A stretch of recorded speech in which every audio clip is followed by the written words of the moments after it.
Ito ulit ang order ko. Fried Japanese noodle.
Good morning world.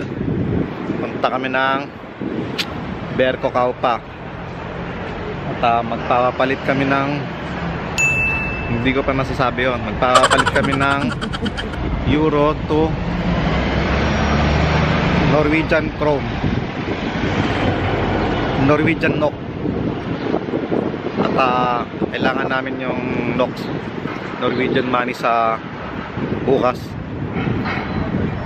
Darating ang Philippine Embassy. Paparinyo kami ng passport ni Kyle.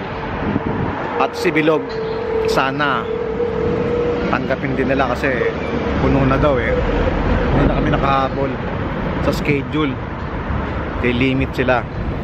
Kaya cross finger kung tatanggapin nila para magka-passport na si Bilog. Anong bibili natin sa Berko Kaupa? Diaper. At ang weather nga pala ngayon is 2. And today is Friday. And good morning to all of you. Almost afternoon. It's almost afternoon. It's 11:55. Tayo na yung tram.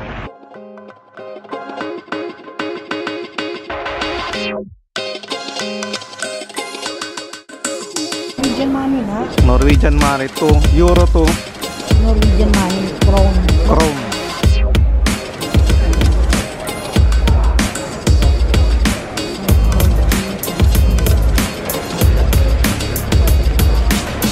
Tapos na magpapalit.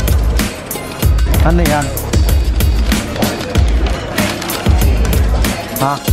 Tortillas? Burritos. Burritos yan?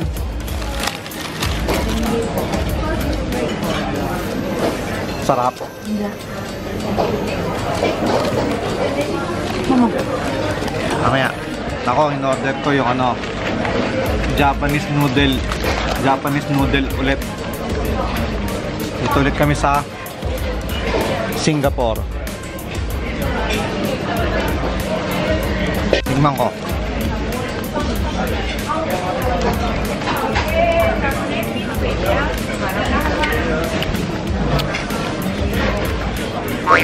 Ang hirap talaga kainin ng yung parang lasang Arabic. Hindi ako mahilig sa ganun eh. Ito mahilig eh oh. Ito ulit ang order ko. Fried Japanese noodle. 2 hours later. Pauwi na kami. At wala akong nabili.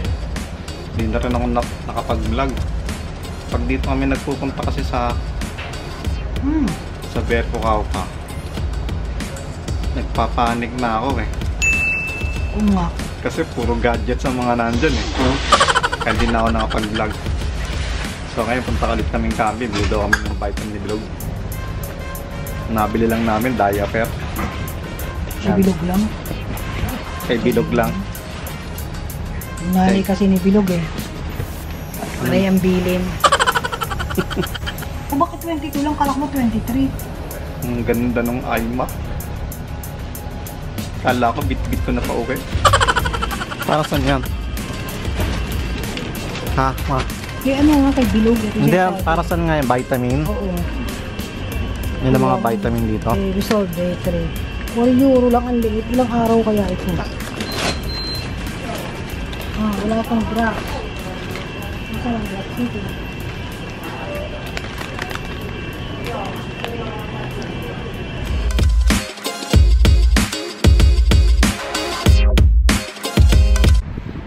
At tao,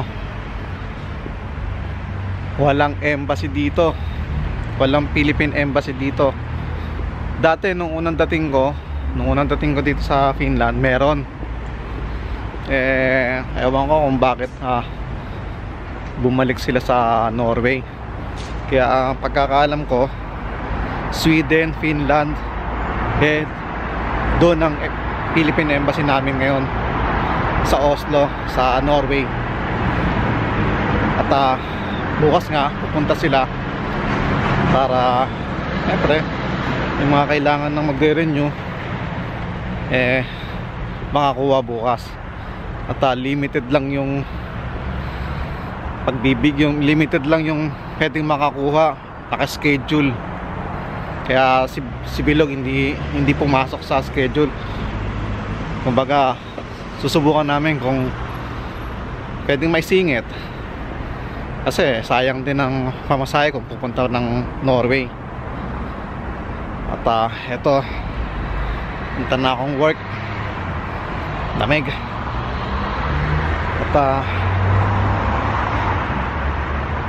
alam nyo bang may ticket na kami ni Kyle para sa papuntang Norway na yan.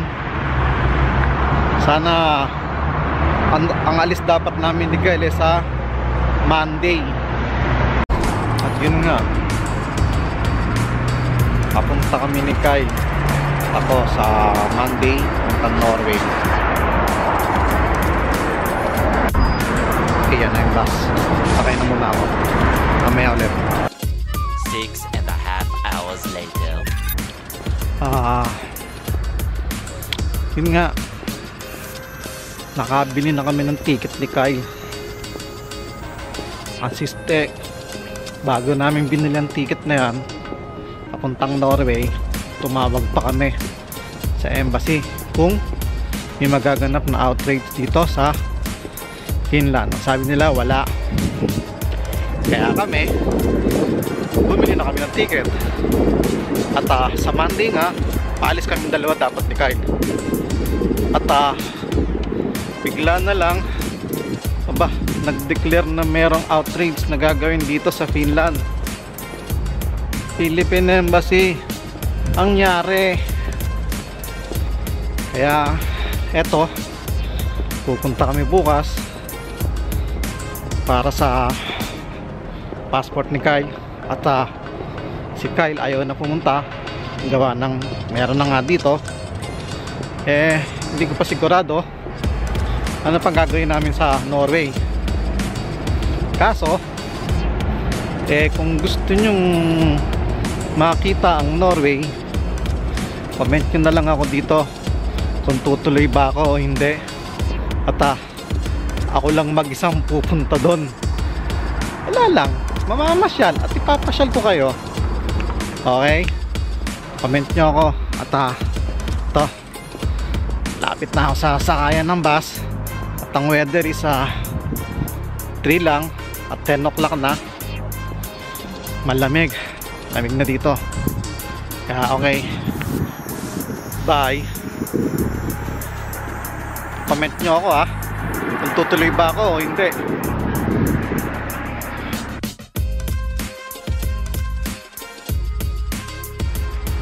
Dito na kami sa pulis.